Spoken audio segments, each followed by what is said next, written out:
ம். அனைவருக்கும் வணக்கம். ஸ்ரீ ஆஞ்சநேய புராணம் பார்த்துட்டு இருக்கோம். அதுல இன்று 12வது சாப்டரான கபட சந்நியாசி வந்துட்டோம். இதுக்கு 2 சாப்டர்ஸ் நேத்து பார்த்தது என்ன பார்த்தோம் அப்படின்னா, பரதன் அவங்க அண்ணாவை திரும்பி நாட்டுக்கு வந்து அரசாள சொல்றாங்க. ஆனா அவர் மறுத்த அப்பாவுடைய வார்த்தை பொய்யாயிடக்கூடாது, அவங்க கொடுத்த வாக்கை நான் நிறைவேற்றணும் அப்படின்னு சொல்லிட்டு அவர் மறுத்துறாரு. அப்போ உங்களுடைய பாதுகைகள், உங்களுடைய செருப்பை நச்சும் கொடுங்க, அதை வைத்து நான் அதுக்கு பிரதிநிதியாக இருந்து நான் பார்த்துக்கிறேன் அப்படின்னு சொல்லி அதை வாங்கிட்டு போய் அரசாட்சியை நடத்துறாரு. அதுவும் அந்த அயோத்திக்கு அண்ணா இல்லாம வரமாட்டேன்னு சொல்லிடுவாரு. அதனால நந்தி கிராமம்னு அதுக்கு முன்னாடி உள்ள ஒரு ஊர்லயே தங்கி அங்கே அரண்மனையெல்லாம் அதுக்கப்புறம் கட்டுவாங்க. இப்போ அங்க இருந்துட்டு அவங்க அரசாட்சி ஆரம்பிக்கிறாங்க. அடுத்தது ஜனஸ்தானத்தில் சம்மாரம் பார்த்தோம்.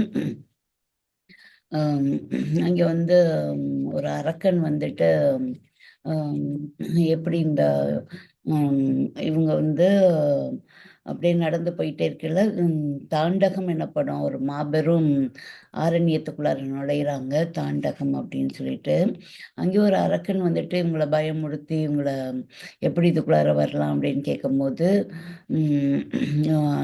அவனுடைய பெயர் சொல்றான். இவங்களை நீங்க யாருன்னு கேட்குறான். இப்போ இவங்களை அறிமுகப்படுத்திக்கிட்டு, நீ எவ்வளோ தைரியமா என் முன்னாடி நிக்கிற, நான் தான் விராதன் அப்படின்னு சொல்றான். விராதன் அப்படின்னு சொன்னோன்னே,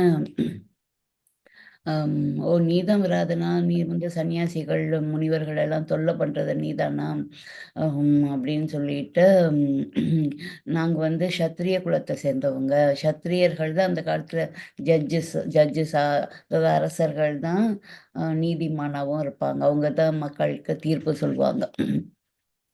சத்திரிய குலத்தை சேர்ந்தவங்க அநியாயம் நடக்கும் இடத்துல நாங்க உங்களை அழித்திடுவோம் அப்படின்னு சொல்லிட்டு அவரை கைகளை வெட்டிடுறாரு, அப்புறம் கால்களை வெட்டிடுறாரு அம்புனாலேயே. அப்புறம் உடம்பு உருண்டு ஓடி வரும்போது, கடுத்தை மிதிக்கும் போது அவன் சுயரூபத்தை பெற்று அவன் தன்னை அறிமுகப்படுத்திக்கிறான். நான் கந்தர்வன். அப்ப அவன் குபேரன் வரையில நான் கவனிக்காம எழுந்து வணக்கம் சொல்லாம இருந்துட்டேன். அதனால அவர் சாபம் கொடுத்துட்டாரு. சாப விமோசனமாக ஸ்ரீமன் நாராயணனே அவதாரம் எடுத்து ஸ்ரீராமபிரானாக வரும்போது உனக்கு சாப விமோசனம் கிடைக்கும்னு சொன்னாங்க அப்படின்னு சொல்லிட்டு, எனக்கு இறப்பு என்பது கிடையாது, மண்ணுக்குள்ளார தள்ளி என்னுடைய உடம்பை மூடிருங்க அப்படின்னு சொன்னோன்னே, அதே மாதிரி லக்ஷ்மணன் செய்யும் போது அந்த உடம்புலேருந்து தேஜஸ் புறப்பட்டு அவர்களை சுற்றி வலம் வணக்கம் சொல்லிட்டு போறத நம்ம சென்ற பகுதியில் பார்த்தோம். அதுக்கப்புறம் சூர்பனகை வந்தாரா, இவங்க 2 பேரையும் மாறி மாறி கேட்குறா, ஆசைப்படுறா அவங்க மேல, ராமர் லட்சுமணன் மேல. ஆனா அவங்க ஒரு கட்டத்துல இந்த பெண் இருப்பதனாலதான் நம்மளை உதாசீனப்படுத்துறாங்க, சீதா மாதா இருக்கிறதுனாலன்னு அவளை கடத்திட்டு போக முயற்சி செய்யும் போது லக்ஷ்மணன் அவங்க மூக்கையும் காதுகளையும் அறுத்து விட்டுறாங்க.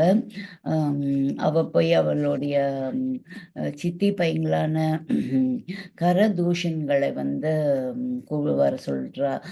போய் விஷயத்தில் சொல்லி அவங்க ராமர் பெயரை கேட்டோன்னே, என்ன சுபாகு ஏற்கனவே சிறு வயதாக இருக்கும் போதே அவங்களுடைய இன்னொரு இன்னொரு அத்தை பையங்களான சுபாகு ராமர் மூலம் கொல்லப்பட்டாருன்னு அவங்களுக்கு தெரியும். அதனால கரண் தூஷண மற்ற அசுரர்களோட போருக்கு போசுறாரு. போர்ல ராமபிரான் அவருடைய அம்பரா துணியிலிருந்து அம்புகளை எடுத்து சரமாரியாக விட்டு அனைவரையும் கொண்டுறாங்க. அப்புறம் கரனும் மீதி இருக்கிற அசுரர்களை கூட்டிட்டு 15,000 அசுரர்கள் அங்கே கொல்லப்படுறாங்க.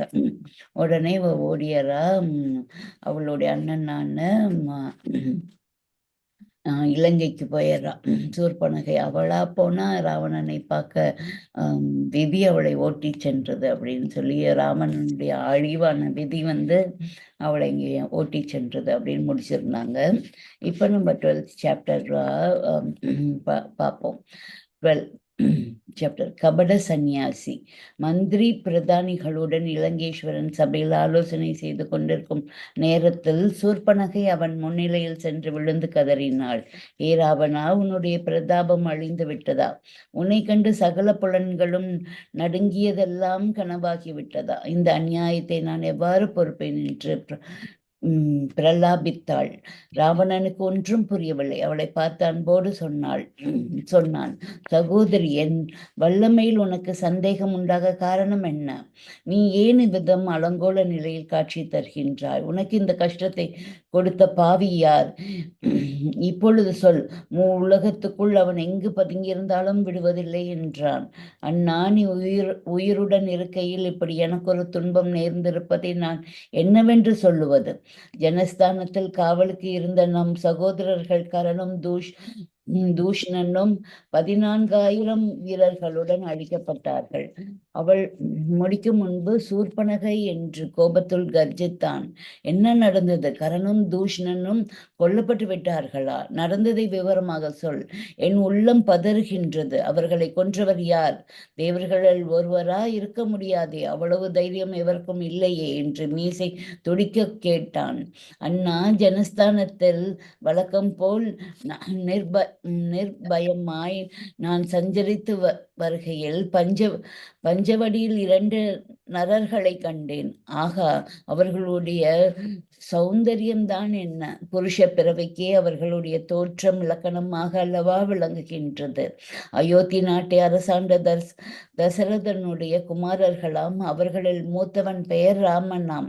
இளையவனுக்கு லட்சுமணன் என்று பெயராம். தகப்பன் சொல்லுக்கு கட்டுப்பட்டு கானகம் வந்திருக்கின்றார்களாம். அந்த நீண்ட கைகளும் அகன்ற மார்பும் கருணை பொழியும் முக விலாசமும் பார்க்க பார்க்க தெவிட்டாததாக இருக்கின்றன. அவர்களோடு ஒரு பெண்ணும் வந்திருக்கின்றாள். மூத்தவனுடைய மனைவியான அவள் விதேக நாட்டு அரசர் ஜனகனுடைய புத்திரியான ஜானகி. ஆக அண்ணா, இதுவரை அவளை போன்ற அழகியை நான் கண்டதில்லை. தெய்வ மாதர்களிலும் அவள் அழகுக்கு ஈடு சொல்லக்கூடியவர்கள் இல்லை.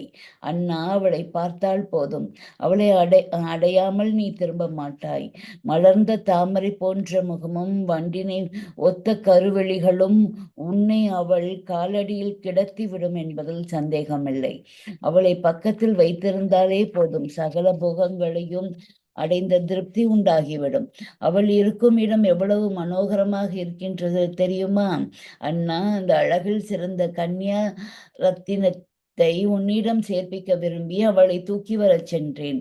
இளையவரான லக்ஷ்மணன் என்னை தடுத்து காதுகளையும் மூக்கையும் துண்டித்து அவமானப்படுத்தி விரட்டிவிட்டான்.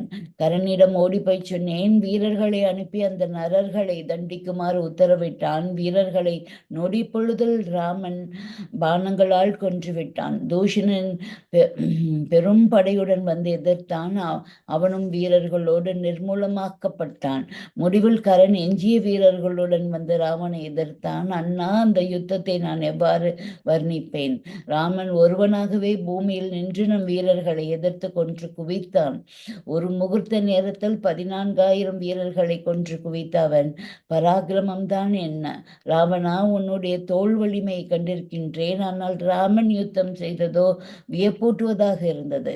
கை அசைவதுதான் தெரிந்தது. அம்பை எடுப்பதோ வில்லையே பூட்டியே எய்வதோ காண முடியவில்லை. அத்தனை வேகம்! பொடபொடவென்று உதிர்வது போல் ராமபானங்களால் அடிபட்ட நம் வீரர்கள் கீழே பிணமாக விழுந்ததை தான் பார்த்தேன். அண்ணான் அரணிடம் இத்தனை பராக்கிரமத்தை நான் கண்டதில்லை.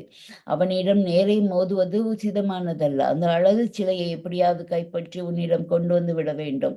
அவள் இருக்க வேண்டியது உன்னுடைய அரண்மனை. ஆகவே அந்த பெண்ணை கவர்ந்து வந்து அவளை மனைவியாக்கிக் கொள்வதுதான் கரதூஷணர்களை அவர்கள் வதைத்ததற்கு பழி வாங்குவதாகும். அவள் பேசும்போது எவ்வளவு இனிமையாக இருக்கின்றது தெரியுமா? கலகலவென்று அவள் சிரிக்கும்போது நீரோட்டத்தில் சலசலப்பை நினைவுபடுத்துகின்றது. மகா பராக்கிரமசாலியும் சகல புலன்களாலும் வணங்கப்படுபவனுமான உன் அருகில் இருக்க வேண்டியவள் அவள்.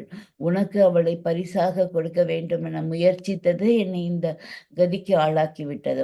உன் மகிழ்ச்சியையே பெரிதாக மதிக்கும் உன் சகோதரி சூர்பனகையின் அலங்கோல நிலையை பார். நீ இருக்கும்போது இம்மாதிரி நிகழ்வது உன் பராக்கிரமத்துக்கு அழகா அண்ணா என்று கண்ணீர் விட்டு கதறினாள் சூர்பனகை.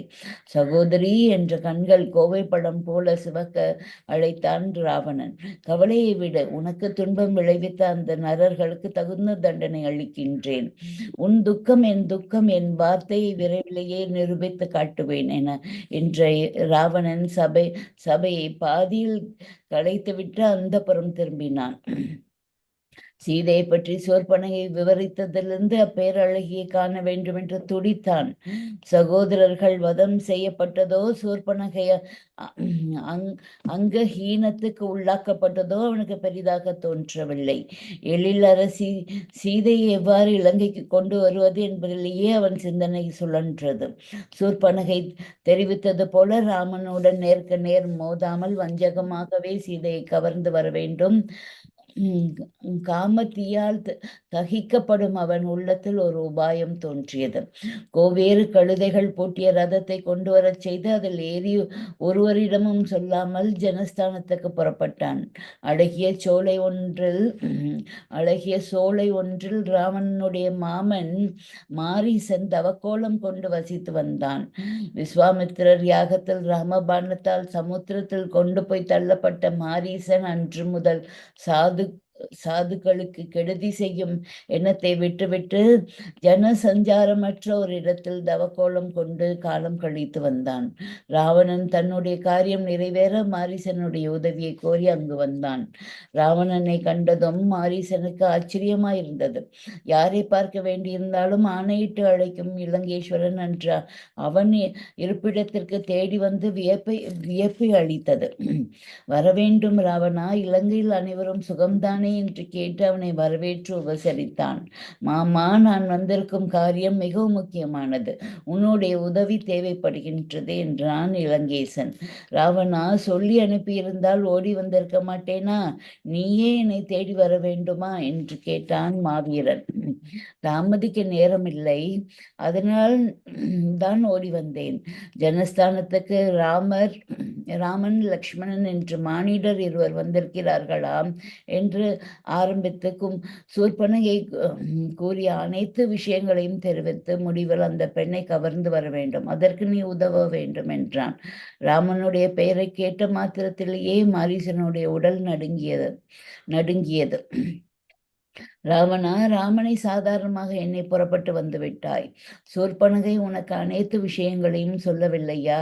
அவனுக்கு அபவாதம் நினைத்தவர்கள் ஒருவரை கூட விட்டு வைக்கவில்லை என்பதை கேட்ட பின்னரும் உனக்கு இந்த எண்ணம்மா? ஒன்றல்ல இரண்டல்ல, 14,000 வீரர்கள், அத்தனை பேரையும் முகூர்த்த காலத்தில் அவன் ஒருவனாகவே பூமியில் நின்றபடி வதைக்கவில்லையா? வேண்டாம் இந்த காரியம், உன் அந்தஸ்துக்கு ஏற்றதல்ல இது. உன் குல நாசத்துக்கான வழியை நீயே வகுக்காதே. சீதை ஒரு நெருப்பாக எண்ணி ஒதுக்கிவிட்டு செல் என்று நல் உபதேசங்களை அளித்தான் மாரீசன். ராவனுடைய மீசை துடித்தது. பற்களை கடித்தபடி கர்ஜித்தான். மாமா, உன்னிடம் ஆலோசனை கேட்க நான் வரவில்லை. அதற்கு எத்தனையோ பேர் இலங்கையிலேயே இருக்கிறார்கள். என் காரியத்தில் நீ உதவ வேண்டும் என்று அழைக்கவே வந்தேன் என்று கூறினான்.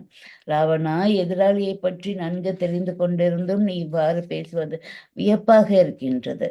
ராமபாணத்தின் வலிமையை நான் அனுபவித்தவன், அதனால் தான் சொல்கின்றேன். விஸ்வாமித்திரருடைய யாகத்தை கலைக்கும் முயற்சியில் சுபாகுவும் நானும் ஈடுபட்டோம். அப்பொழுது ஒரே பானத்தால் என்னை வெகு தூரத்தில் இருக்கும் சமுத்திரத்தில் கொண்டு போய் தள்ள செய்தான் ராமன். அப்போது அவன் 16 வயதை நிரம்ப பெற்றவன். இந்த இடைக்காலத்தில் அவன் சக்தி பன்மடங்கு விருத்தியாகி இருக்கும். சாதுக்களை ரட்சிக்கும் எண்ணத்துடனேயே அவன் மனம் வந்திருப்பதற்காக பேசிக் கொள்கின்றார்கள். நமக்கு ஏன் இந்த வம்பு என்று மறுபடியும் மாரீசன் ராவணனுடைய எண்ணம் சரியல்ல என்பதை எடுத்துச் சொன்னான். மாரீசா என்று அதட்டிய ராவணன் கையிலிருந்த கதையை சுழற்றினான். என் கட்டளைக்கு கீழ்ப்படிய விரும்புகின்றாயா அல்லது இந்த க்ஷணமே உன்னை வதைக்கட்டுமா என்று சீறினான். ராவனுடைய கோபத்தைக் கண்டு மாரீசன் கலங்கினான். அவன் இஷ்டப்படி நடக்காவிடில் நிச்சயம் கொன்று விடுவான், அதில் சந்தேகமில்லை. ராவணன் விருப்பப்படி ராமனுக்கு விரோதியாக மாறினால் அவனுடைய பானத்துக்கு இரையாக வேண்டும்.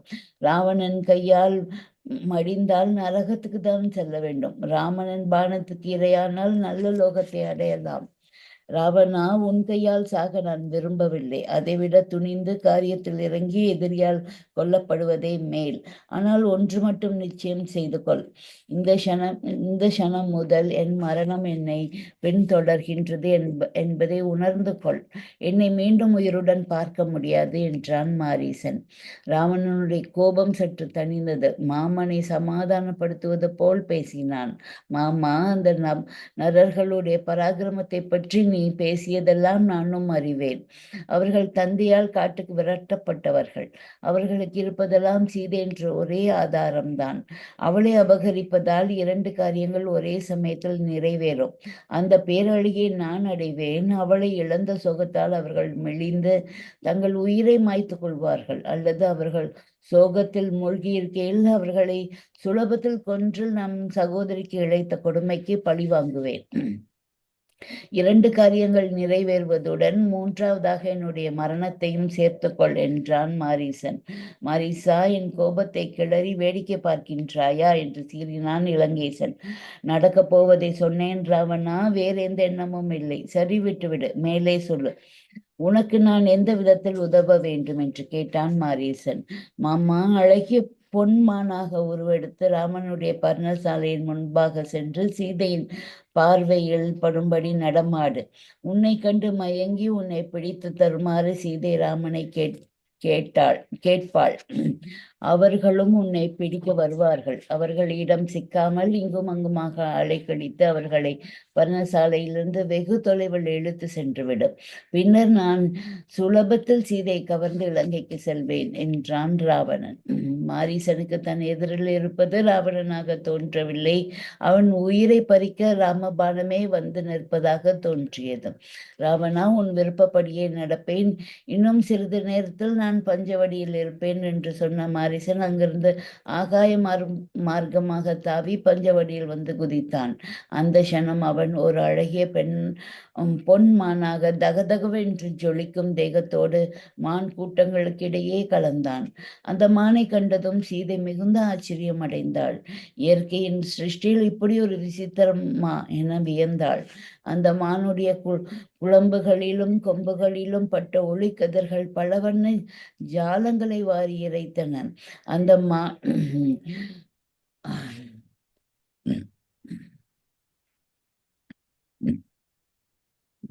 ஒளிக்கதிர்கள் பலவண்ண ஜாலங்களை வாரி இறைத்தன. அந்த மானை பிடித்து அனைத்து மகிழ விரும்பினால் சீதை. அயோத்தி திரும்பும்போது அதையும் உடன் அழைத்து சென்றால் ஊரார் ஆனந்தப்படுவார்கள் என்றோ. கணவனை நெருங்கிய ஜானகி, அதோ அந்த மானை பார்த்தீர்களா என்று பொன்மானை காட்டினாள். ராமன் திரும்பி அவள் காட்டிய மிருகத்தை பார்த்தார். தேவி, அதோ தங்கம் போல தகதகவென மேனியை உடைய மானை தானே குறிப்பிட்டாய் என்று கேட்டார். ஆம் சுவாமி, பார்ப்பதற்கு எத்தனை அழகாக இருக்கின்றது. அதை பிடித்து வந்து நாம் வளர்த்தால் என்ன என்று கேட்டாள் சீதை. ராமர் மெல்ல சிரித்தார். ஏன் சிரிக்கின்றீர்கள்? மானை பிடிப்பதை முடியாதென்று சொல்கின்றீர்களா என்று கேட்டாள் ஜானகி. ஜானகி, இந்த பிரதேசம் அரக்கர்களால் நிறைந்தது என்பதை மறக்காதே. அவர்கள் மாயாஜாலத்தில் வல்லவர்கள். நம்மை ஏமாற்ற இத்தகைய வித்தையை செய்திருக்கலாம் என்றார். சுவாமி, அழுகின்ற குழந்தைக்கு சமாதானம் சொல்வது போல் பேசுகின்றீர்களே, இப்பொழுது அந்த மானை பிடித்து வருகின்றீர்களா இல்லையா என்றாள் சீதை. அப்பொழுது பக்கத்தில் இருந்த லட்சுமணன், அண்ணா, அந்த மான் உண்மையான மானாக எனக்கு படவில்லை. ஜனஸ்தானத்தில் உங்கள் பானத்துக்கு இரையாகாமல் தப்பி பிழைத்த அரக்கன் ஒருவன் வேவு பார்க்க இப்படி வந்திருக்கின்றான் என்றே நினைக்கின்றேன் என்றான். போதும் போதாதற்கு அண்ணனோடு தம்பியும் சேர்ந்து கொண்டு விட்டால் என் ஆசை நிராசையாக வேண்டியதுதான் என்று வருத்தத்தோடு ஜானகி கூறினாள். லக்ஷ்மணா, அவள் ஆசை நாம் கெடுப்பானேன். நீ இங்கேயே பர்ணசாலையில் இரு, நான் மானை பிடித்து வருகின்றேன் என்று புறப்பட்டார் ராமர். ராமன் எழுந்திருப்பதை ஓர கண்களால் பார்த்த மாரீசன் மெல்ல அங்கிருந்து நகரலானான். கொஞ்சம் கொஞ்சமாக மரங்களுக்கிடையே புகுந்து செல்வது போல பர்ணசாலையை விட்டு வெகு தூரம் சென்றான். கையில் பிடித்த வில்லுடன் ராமன் மானை பின்தொடர்ந்தார். அவருடைய பிடியில் பட்டு விடுவது போல நெருங்கி வந்த மான் துள்ளி குதித்து அப்பால் ஓடியது. எப்படியும் அதை பிடித்து விடலாம் என்று ராமன் மானுடன் ஓடினார். புதர்களிலும் பள்ளங்களிலும் பாய்ந்து குதித்து மான் ஓடியது. ராமனும் அதை விடாது துரத்தினார். பர்ணசாலையை விட்டு அவர்கள் வெகு தூரம் வந்து விட்டனர். இத்தனை தூரம் அதை விட்டு வைத்தது தவறு என்று ராமன் வில்லில் பானத்தை பூட்டி அதன் மீது எய்தார். மாரீசன் திடுக்கிட்டான். லக்ஷ்மணன் பர்ணசாலையில் இருக்கும் வரை ராவணனுடைய முயற்சி பலிக்காது போய்விடுமே. இவ்வளவு தூரம் ராமனை அழைத்து வந்தது பிரயோஜனமில்லாது போய்விட்டதே என துக்கித்தான். உயிரை குடிக்க ராமபானம் நெருங்கி வரும்போது அவன் மனதில் ஒரு தந்திரம் தோன்றியது. ராமபானத்தில் அடியுண்ட மாயா ரூபம் நீங்கி அரக்க சரீரத்துடன் பூமியில் விழும்போது ராமனுடைய குரலை போல தன் குரலை மாற்றிக்கொண்டு ஹே சீத்தை, ஹே லக்ஷ்மணா என்று கத்திக்கொண்டே உயிரை விட்டான். அந்த பேரொளி வனாந்திரம் முழுமையும் எதிரொலித்தது. பர்ணசாலையில் இருந்த சீதை அந்த குரலை கேட்டு திடுக்கிட்டாள். லக்ஷ்மணா, அண்ணனுடைய குரலை போன்று இருக்கின்றதே, அவருக்கு ஆபத்து நேரிட்டிருக்குமோ என்று பதத்தத்துடன் கேட்டாள். இது அண்ணனுடைய குரல் போல தோன்றினாலும் மாயா அரக்கனுடைய குரலே. அண்ணாவுக்கு ஆபத்து நேர்ந்திருக்குமோ என கலங்க வேண்டாம். 3 லோகங்களும் ஒன்று சேர்ந்தால் கூட அண்ணாவின் பானத்துக்கு ஈடு கொடுக்க முடியாது என்றான் லக்ஷ்மணன். லக்ஷ்மணா, சுலபத்தில் சொல்லிவிட்டாயே, என் மனம் பரிதவிக்கின்றதே. அவர் ஆபத்து என்பதால் தான் நம் பெயர்களை கூறி அழைத்துள்ளார். சீக்கிரம் புறப்படு என்று அவனை தூண்டினாள் சீதை. அம்மா, பதட்டப்படாதீர்கள். அண்ணனுக்கு ஆபத்து ஒன்றும் ஏற்பட்டிருக்காது. இங்கிருந்து என்னை அகற்றவே இந்த சூழ்ச்சி நடந்துள்ளது. உங்கள் பாதுகாப்பை அண்ணன் என்வசம் ஒப்பித்து விட்டு சென்றுள்ளார். ஆகவே நான் தங்களை தனியே விட்டுவிட்டு போவது முடியாது என்றான் லக்ஷ்மணன். சீதை முகத்தில் கடுகடுப்பு உண்டாயிற்று. லக்ஷ்மணா, நன்றாக இருக்கின்றது உன் செயல். அண்ணனுக்கு ஆபத்து என்று கேட்டும் நகராது இருக்கின்றாயே, உன் மனதில் என்ன நினைத்து கொண்டிருக்கின்றாய் என்று சீறினாள். அம்மா, கோபப்படாதீர்கள். ஏதோ சூழ்ச்சி நடந்திருக்கின்றது. அரக்கர்களுடைய வேலையே இது. உங்களை தனியே விட்டுவிட்டு போனால் ஆபத்து நெருங்க சந்தர்ப்பம் ஏற்படுமே என பயப்படுகின்றேன். சீதை அவன் பேச்சிலை குறுக்கிட்டாள். லக்ஷ்மணா, போதும் உன் பேச்சு, நிறுத்து. உன் வேஷம் வெளியாகிவிட்டது. அண்ணன் இறந்து விட்டால் என்னை அடையலாம் என்று நினைத்துள்ளாயா? அம்மா என்று காதுகளை பொத்தி கொண்டு கதறினான் லக்ஷ்மணன். இன்னொரு முறை அவ்வாறு சொல்லாதீர்கள் தாயே, கனவிலும் அம்மாதிரி நினைத்தவன் அல்ல என்று கண்ணீரை வடித்தான். சீதையோ அவன் வார்த்தையை லட்சியம் செய்யவில்லை. லக்ஷ்மணா, உன் வார்த்தைகளை நம்புவேன் என நினைத்தால் அது உன் முட்டாள்தன்மை. இதற்காகவே நீ அவரை பின்தொடர்ந்து வந்தாயா? இப்பொழுதே இங்கிருந்து போய்விடு. என்னை பற்றி கவலைப்பட வேண்டாம். அவருடைய உயிருக்கு ஆபத்து என்று தெரிந்திருந்தும் நகரம் மறுக்கும் உன்னிடமிருந்துதான் எனக்கு ஆபத்து வருமோ என பயப்படுகின்றேன் என்றாள். சீதை கூறிய ஒவ்வொரு வார்த்தையும் லக்ஷ்மணனுடைய நெஞ்சத்திலே கூறிய வேளாக பாய்ந்து துடிக்கச் செய்தது. எவ்வளவு பெரிய அபாண்டம்! நெடுஞ்சான் கிடையாக விழுந்து அவளை நமஸ்கரித்தான். என் தாய்க்கு சமமாக கருதும் உங்களிடமிருந்து இம்மாதிரி அபாண்டமான குற்றச்சாட்டை நான் ஒருபோதும் எதிர்பார்த்ததில்லை. அம்மா, என்னுடைய புனிதமான அன்பை களங்கப்படுத்தி விட்டீர்கள். இனி ஒரு கணமும் நான் இங்கே தங்குவது தகாது. இப்பொழுதே புறப்படுகின்றேன். ஆனால் ஒரு வேண்டுகோள், தயவு செய்து தங்களுடைய பாதுகாப்பை உத்தேசித்து நான் சொல்வதை கேளுங்கள். வாயிற்படிக்கு வெளியே ஒரு கோடு வரைகின்றேன். இக்காரணம் கொண்டும் அதை தாண்டி வெளியே போகாதீர்கள் என்று சொன்ன லக்ஷ்மணன் தன் வில்லினால் வாயிற்படிக்கு வெளியே ஒரு கோடு வரைந்து விட்டு புறப்பட்டான். லக்ஷ்மணன் எப்பொழுது நகர்வான் என காத்திருந்த ராவணன் சன்னியாசி போன்று வேடம் கொண்டு கையில் கையிலே ஓடு எடுத்து பர்ணசாலையின் வாயிலில் நின்று, தாயே பிச்சை போடுங்கள் என்று கேட்டான். லக்ஷ்மணன் வரைந்து சென்ற கோட்டை அவனால் தாண்ட முடியவில்லை. அதற்கு வெளியே நின்றான். அதிதியின் குரல் கேட்டு கதவை திறந்த சீதை வாயிலில் சந்நியாசி ஒருவர் நிற்பதை கண்டாள். கணவன் திரும்பும் வரை அவரை இருக்க சொல்லலாம் என்றால் அதிதிகளை காக்க வைக்க கூடாது என்று சாஸ்திரத்தில் சொல்லப்பட்டிருக்கின்றதே. வீட்டில் புருஷர்கள் யாரும் இல்லை என்று சொல்லி அனுப்புவது கூடாது. வீட்டிற்கு வந்த அதிதி வெறும் கையுடன் திரும்பி செல்வது கூடாது. ஆகவே உள்ளே சென்று இலையில் அன்னம் எடுத்து வந்து வாயிற்படிக்கு உள்ளிருந்தவாறு, சுவாமி இப்படி வாருங்கள், அன்னம் எடுத்து வைக்கின்றேன் என்று அழைத்தாள். அம்மா, வாயிற்படியை தாண்டி வந்து பிக்ஷை பெறுவதில்லை, நீங்கள் இங்கே வந்து ஓட்டிலே அன்னத்தை போடுங்கள் என்றான் வேடதாரியான ராவணன். அதிதிக்கு அன்னத்தை போட்டுவிட்டு விரைவில் குடிலுக்குள் வந்துவிட வேண்டும் என்ற வேகத்தில் ஜானகி லக்ஷ்மணனுடைய எச்சரிக்கையை மறந்துவிட்டாள். குடிலை விட்டு வெளிப்பட்டு சன்னியாசியை நெருங்கி கையில் இருந்த அன்னத்தை ஓட்டிலே போட்டாள். அடுத்த க்ஷணம் கடகடவென்ற பயங்கர சிரிப்பு எழுந்தது. சன்னியாசியை அங்கே காணவில்லை. குரூரமான சிரிப்புடன் ராவணன் நின்றிருந்தான். சீதை, நான் வந்த காரியம் பூர்த்தியாகிவிட்டது என்று எக்காலமிட்டபடி அவள் நின்றிருந்த இடத்தை பூமியோடு பெயர்த்து ரதத்திலே தூக்கி வைத்து கொண்டு ஆகாய மார்க்கமாக இலங்கைக்கு பிரயாணமானான் அப்படின்னு சொல்லி இந்த சாப்டர் முடிச்சிருக்காங்க.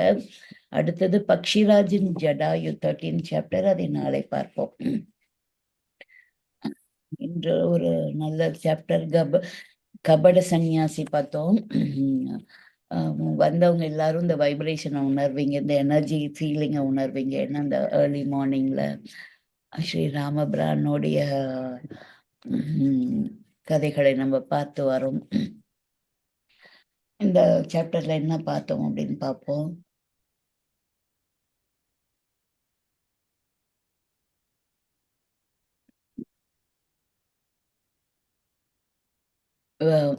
சூர்பனகை போய் அண்ணா கிட்ட போய் சொல்றா, நடந்த விஷயங்களை வந்து அவளுக்கு ஏற்ற மாதிரி கொஞ்சம் மாத்தி சொல்றா. அவங்க ராவணன் இலங்கையில வந்து அவங்க மந்திரிகளோட ஆலோசனை கூட்டத்துல இருக்காரு. இவ்வளவு அலங்கோலமான கோலத்தோட போறா. போய், அண்ணா நீ இருக்கும்போது உன்னோட பராக்கிரமத்துக்கு வந்து இருந்தும் பிரயோஜனம் இல்லை, நீ இவ்வளோ சக்தியோட இருந்தும் பிரயோஜனம் இல்லை, இப்போ எனக்கு அவ்வளோ கொடுமை நடந்துருச்சுன்னு, என்ன இப்படி வந்திருக்கே, உனக்கு என்ன ஆச்சு அப்படின்னு கேட்குறாரு ராவணன். ஒன்று, இந்த நிலைமைக்கு ஆளாக்குனது யாரு சொல்லு அப்படின்னொன்னு. இங்கே 3 உலோகத்தில் வந்து யாரு அப்படி செஞ்சிருந்தாலும் அவங்க இனிமேல் இருக்க மாட்டாங்க, யாருன்னு சொல்லு அப்படின்னு சொல்றாரு ராவணன். 2 நரர்கள் தான், நரர்கள்னா 2 மனிதர்கள் தான் இந்த நிலைக்கு ஆளாக்கிட்டாங்க அப்படிங்கிறாங்க. என்ன மனிதர்களா அப்படின்னு சொல்லி ஆச்சரியப்படுறா.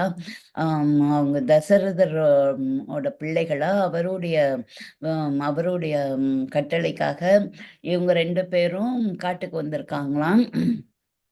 அதுல ஒருத்தன் பேர் ராமர், இன்னொருத்தன் பேர் லக்ஷ்மணன். அவங்களுடைய முகங்களும் மார்பகங்களும் அவர்களுடைய உயரமும் கை நீளமும் அவ்வளோ ஒரு அழகாக இருக்காங்க. அவங்களோட ஒரு பெண் சீதைங்கிறவளும் வந்திருக்கா.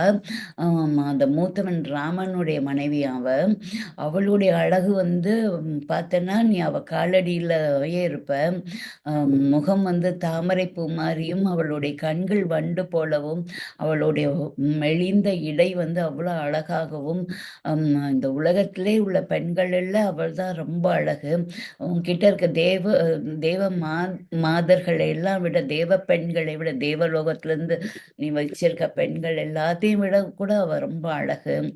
அவ வந்து உன்கிட்ட தான் இருக்கணும், அவ அங்க இருக்கிறா. அவளை அதனால கடத்திட்டு வர நான் முயற்சி செய்தேன். அப்பொழுது கொழுந்தனான லக்ஷ்மணன் வந்து என்னுடைய காதுகளையும் மூக்கையும் அறுத்து விட்டுட்டான். இதை நான் ஓடி போய் கரண் தூஷன்கிட்ட சொன்னேன். அவங்களையும் நொடி பொழுதுல வந்து முகூர்த்த நேரம் அப்படிங்கும்போது ஆம், 1.25 வினாடி அதுதான் முகூர்த்த நேரம். அந்த 1.25 வினாடிக்குள்ளார செகண்ட்ஸ்குள்ளார அவங்க வந்து 14,000 வீரர்களையும் அவன் ஒருவன் ராமனாகவே கொன்று குவித்துட்டான். அவன் கைகளை தான் நான் பார்த்தேன். அது வில்ல எடுக்கிறதும் அம்ப தொடுக்கிறதும் கூட என்னால பார்க்க முடியல. அது அவனுடைய கை அப்படி அவ்வளோ வேகமா செயல்படுது. முகூர்த்த நேரத்துக்குள்ளார அவ்வளோ பேரையும் கொன்னுட்டான். என்ன கருந்தூஷன் எல்லாம் கொன்னுட்டானா? அப்படின்னு சொல்லி வியப்பா கேட்கும்போது, கோபத்தோட கேட்கும்போது, அண்ணா நீ வந்து அவன் ரொம்ப கெட்டிக்காரனா இருக்கான். அதனால நீ வந்து கபடம், அதாவது சூழ்ச்சி செஞ்சு அவனோட மனைவியை தூக்கிட்டு வந்துரு. அதுதான் உங்களுக்கு சரியான தண்டனை அப்படின்னு சொல்லிடுறான். சொன்னோன்னே இவனுக்கு தன் தங்கை அவமானப்பட்டதோ, தன் தம்பிகள் வந்து கொல்லப்பட்டதோ பெரிய விஷயமாக தெரியல. இவனோட எண்ணம் பூரா அந்த சீதையே நோக்கியே இருக்கு. அந்த அழகை அவ சொன்னோன்னே இவனோட நரம்புகள் எல்லாம் துடிக்க ஆரம்பிக்குது. அந்த பெண்ணை எப்படியாவது அடைஞ்சிடணும் அப்படின்னு சொல்லி இவனோட எண்ணம் பூரா சீதையா தான் இருக்கு. அப்போ இவளை டைரக்டா போய் இவங்களோட சண்டை போட்டு அவளை கொண்டாட முடியாது. ஏதாவது ட்ரிக் பண்ணணும் அப்படின்னு சொல்லிட்டு உடனே கழுதைகள், கோவேது கழுதைகள் பூட்டிய வாகனத்துல ஏறி மாரீசன் இருக்க இடத்துக்கு போறான். மாரீசன் யார் அப்படின்னு பார்த்தா தாடகை அப்படின்னு சொல்லிட்டு ஆரம்பத்துல வந்து தாரகை, தாரகையா அவ பேரு. அவளை வந்து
தாடகை தான், கரெக்டா தான் சொல்லியிருக்கேன். எங்க பேரை மாத்தி சொல்லிட்டேனோன்னு பார்த்தேன். தாடகை தான் பேரு. அந்த தாடகையோட பையன்தான் இந்த மாரீசன். தாடகையும் சுபாகுவும் ராமரால் முன்னாடியே கொல்லப்பட்டுட்டாங்க. விஸ்வாமுத்திரரோட ராமபிரான் சிறு வயதாக போய் காவல் காத்த போது அவங்களோட யாகத்துக்கு அப்பவே தாடகையும் சுபாகுவையும் கொண்டுட்டாங்க. இப்போ அவங்களுடைய தாடகையோட பையன்தான் இந்த மாரீசன். இவன் ராமபாணத்தால கடல்ல போய் விழுந்துட்டான். உயிர் பிழைச்சிருக்கான். பின்னாடி இப்படி ஒரு செயல்ல காக நடக்கணுங்கிறது விதி. அதனால அவன் உயிர் பிழைத்திருந்தான். ராமர் பாணத்தை ஏற்கனவே அவன் மேல பட்டு இருக்கு இந்த மாரீசன் மேல. இவங்களுக்கும் ராவணனுக்கும் என்ன தொடர்புன்னு பார்த்தா, தாடகை வந்து அரக்கி ஆனதுக்கு அப்புறம் அவங்க அப்பா வந்து இவ வந்து ஏதோ ஒரு சாபத்தினால இவ அரக்கி ஆயிடுவா. அதுக்கு முன்னாடி சாதாரண பெண்ணா தான் இருப்பா. ஆனா 1000 பலம் கொண்டவனாக இருப்பா. அவ கணவர் வந்து அகஸ்தியர்கிட்ட போய் விஷமம் பண்ணுவாரு, தன் மனைவி கிட்ட இருக்க பலத்தினால. அதனால அவர் வந்து அரக்கியாக ஆவா அப்படின்னு அகத்தியர் வந்து சாபம் கொடுத்துருவார். அப்போதான் இவ அரக்கி ஆயிடுவா. அப்புறம் இந்த குழந்தைகளை வைத்து கொண்டு இருக்க முடியாம இங்க வந்து ராவணனோட தாத்தா கிட்ட வந்து சரண் புகுந்துருவா. அப்ப இந்த குழந்தைகள் சிறு குழந்தைகளாக இருக்கும்போது அதனால தாத்தா கிட்ட சரண் புகுந்ததுனால அவங்களால வளர்க்கப்பட்டவங்க தான் இந்த மாரீசனும் சுபாகும். அதனால இவன் வந்து மாமா முறை வந்துடுறாங்க ஆம், ஆம், ராவணனுக்கு. அவர் வந்து இப்போ ஒரு காட்டில் வந்து தவம் செஞ்சுக்கிட்டு இருக்காரு. ராமபாணம் பட்டதுக்கு அப்புறம் அவர் வந்து அரக்கர்கள் கூட்டத்திலேருந்து விலகி யாரையும் வதைப்பதில்லை முனிவர்களை. அவர் பாட்டு தவம் செஞ்சுக்கிட்டு இருக்காரு. அப்போ இவன் போய் இவன் ராவணனை பார்த்தோன்னா அவருக்கு ஒரே ஆச்சரியம். என்ன எப்போதும் யாரும் வரணுன்னா ஆள் விட்டு உடனே கூப்பிட்டு அனுப்புவான். இப்போ என்ன நீங்களே நேரம் வந்திருக்க ராவணா அப்படின்னோடனே ஒரு அவசர வேலை, அதனால தான் நானே வந்தேன். கூப்பிட்டுருந்தா நானே வந்திருப்பேனே அப்படின்மா மாரீசன். இல்லை, இது அவசரமான வேலை, அதனால தான் நானே வந்தேன் அப்படின்னு சொல்கிறான். என்னன்னொன்னு சூர்பனகை சொன்ன அனைத்து விஷயங்களையும் வந்து சொல்கிறாரு ராவணன் மாரீசன்ட்ட. ராமர் பேரை கேட்டோடனே மாரிசா அவருக்கு துன்பம் கொடுக்குறவங்க யாரும் உயிரோடு இருக்க முடியாது அப்படின்னு எடுத்து சொல்கிறாரு. அதனால நீ இந்த முயற்சியை கைவிட்டுரு, வேண்டாம் அப்படின்னு. எனக்கு ஆலோசனை சொல்கிறதுக்கு என் ஊர்லேயே நிறைய பேர் இருக்காங்க, நீங்கள் சொல்ல வேண்டாம், நீங்கள் போகாட்டி நீங்கள் இங்கேயே செத்து போயிருங்கன்னு கடாயுதத்தை எடுத்து அவனுடைய கதையை எடுத்து கொல்ல போறாரு மாரீசனம். இவன் கதையில சாகிறதுக்கு ராமர் பானம் பட்டு செத்தாலும் நம்ம மோட்சத்துக்காவது போகலாம் அப்படின்னு சொல்லி வேற உலகத்துக்காவது போகலாம், இவன் கதை பட்டு இருந்தா நம்ம வந்து நரகத்துக்கு தான் போகணும் அப்படின்னு சொல்லிட்டு ஒத்துக்கிறாரு.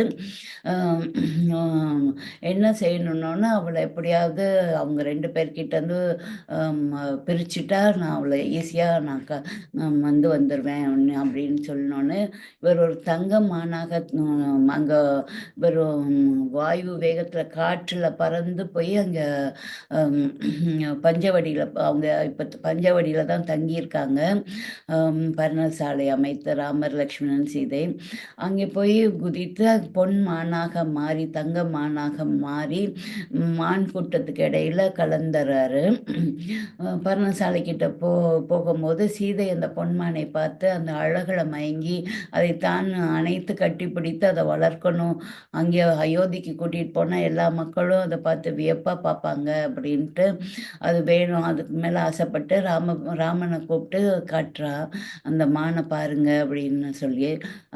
அதை திரும்பி பார்த்துட்டு அவர் சிரிக்கிறாரு. இங்கே வந்து நிறைய அசுரர்கள் இருக்காங்க,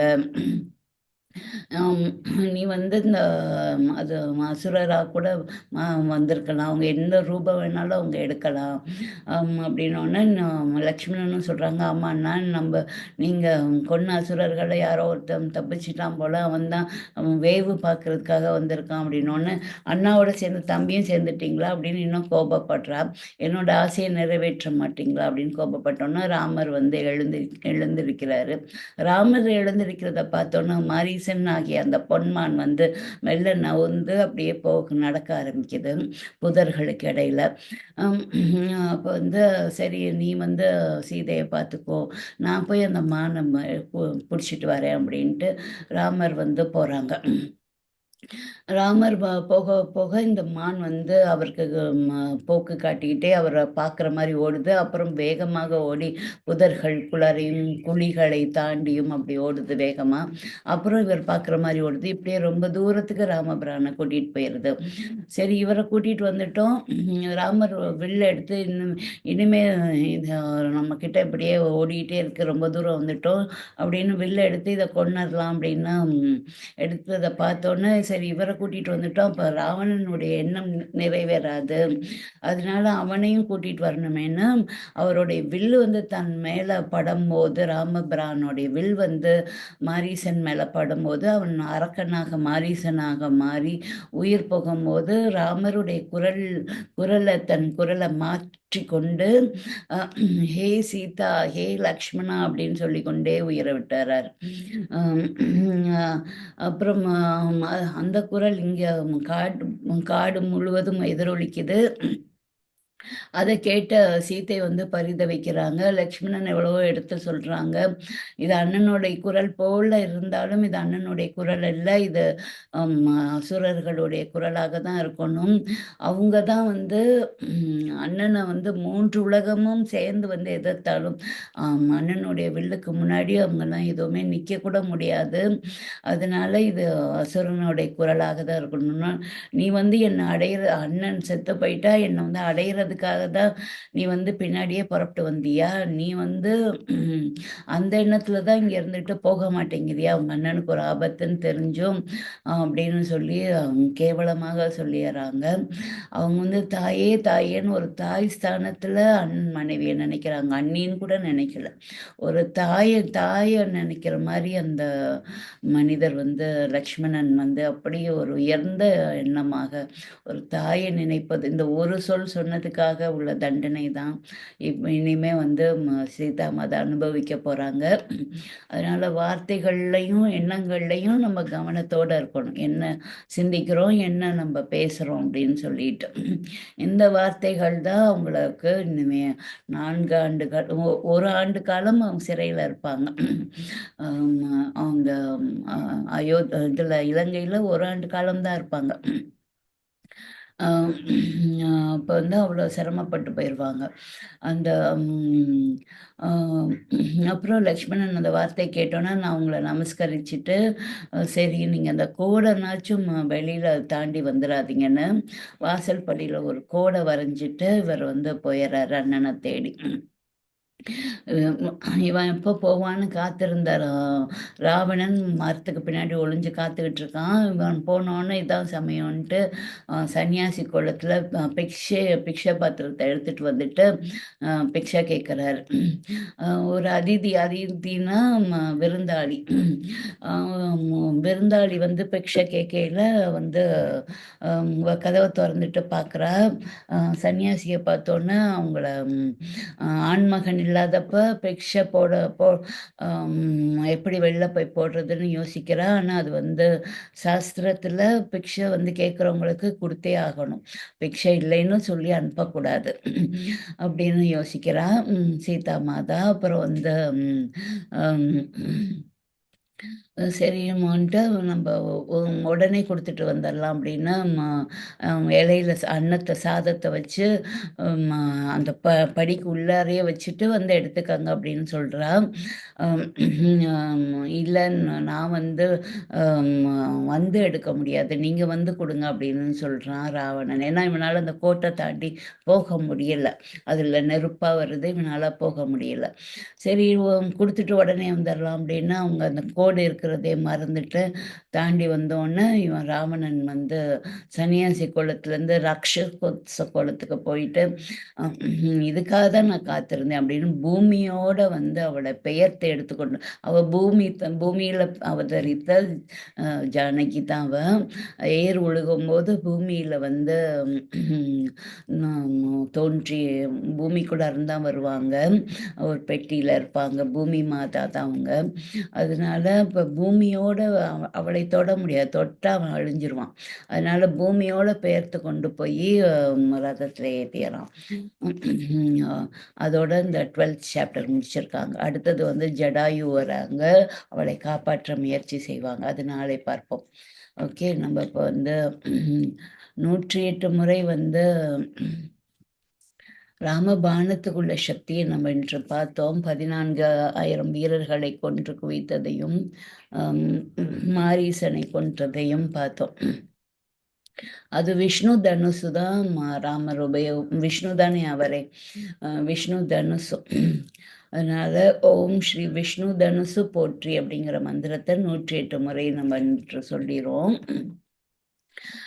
சொல்லிட்டு கிளாஸை நிறைவு செய்து கொள்வோம்.